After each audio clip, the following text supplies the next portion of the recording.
Good girl in a straw hat with her arms out in a cornfield. That is a scarecrow.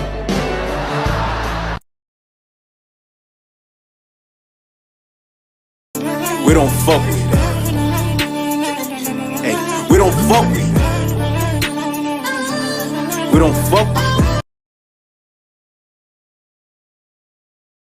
My ass would have stayed in the autism steamroller if I'd known there'd be days like this. Choose your character.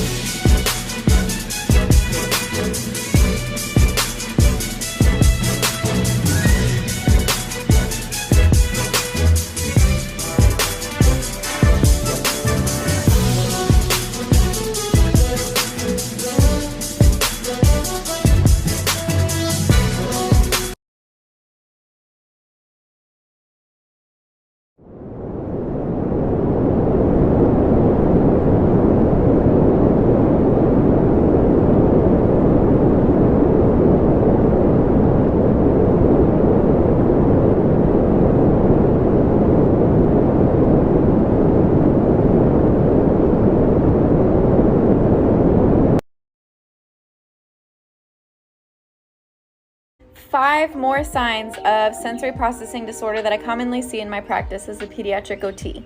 Again, some of these may not apply, so be on the lookout for other parts containing more signs and symptoms of sensory processing disorder. Number 1, little awareness of pain or temperature. They could have a very high threshold for pain. That's the one that I most commonly see. Number 2, fascinations with lights, water, or fans.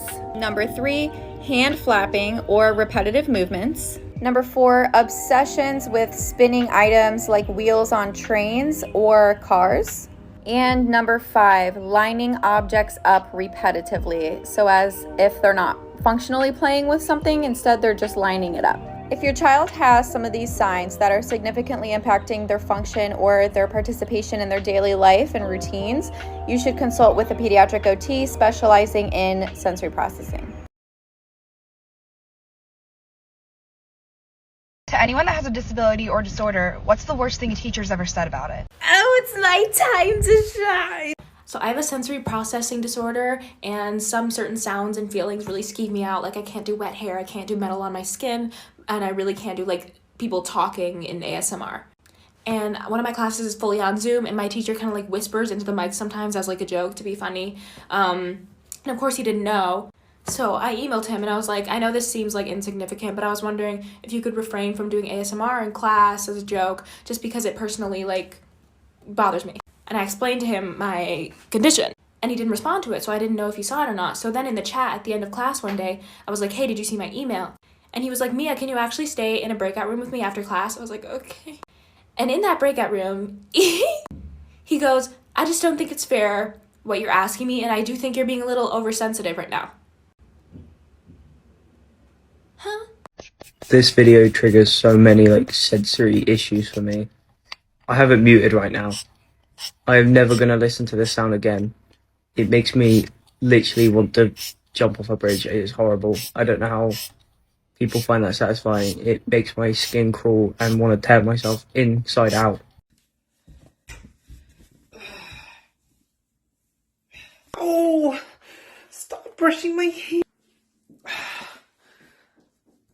What's the address again? Voiceover so you don't hear the chewing sounds. You're welcome. Did you know ADHD and sensory processing disorder go hand in hand? People can either be sensory seeking or sensory avoiding, or honestly a combination of both, depending on what's happening. This video is about sensory avoiding. All of the things we talked about, stepping in water, having your hair combed and don't like it, smells, sounds, taste, touch, they can all be overwhelming. Is there a sensory overload thing that we didn't talk about today? Absolutely, say it in the comments and we'll make a new video about other sensory problems that ADHDers have. I just want to see you shine, 'cause I know. This is a work of art. This is bullshit. This is a work of art. This is bullshit. This is a work of art. But this is bullshit. I have sensory processing disorder, which means when I listen to music, I can physically feel it in my body. I wanna be Winston. I guess I'll be Genji. I'm already Genji. Then I'll be McCree. I already chose McCree. I have an idea. What's your idea? You should be. I'm not gonna be Mercy.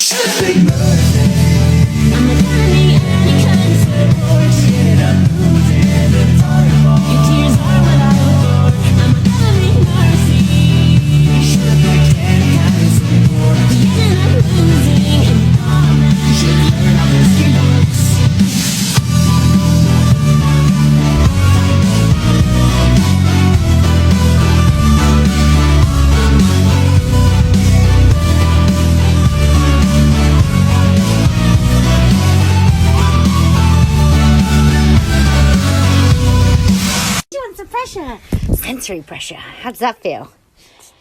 Makes you want to go sleep, huh? Makes you want to go sleep.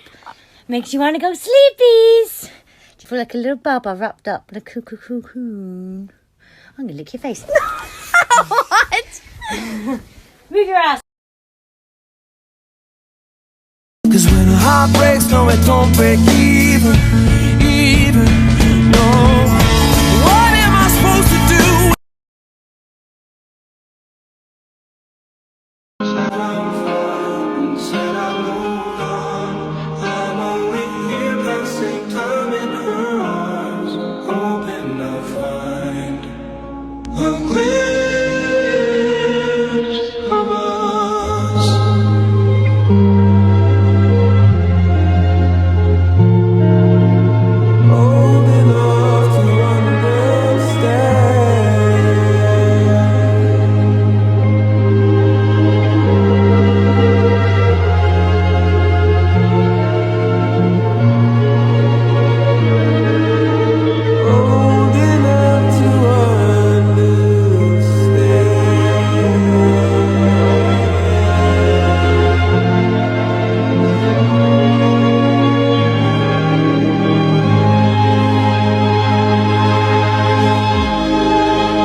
So when I'm talking to people, I always look at their mouths because I have auditory processing disorder and reading lips makes it easier to understand them. And I'm just thinking about all the people in my lifetime that have probably thought that I wanted to kiss them when I didn't, or all the people that got anxious thinking that I was looking at their teeth, and I kind of feel bad about it now.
Hi there. I want to talk about sensory processing disorder.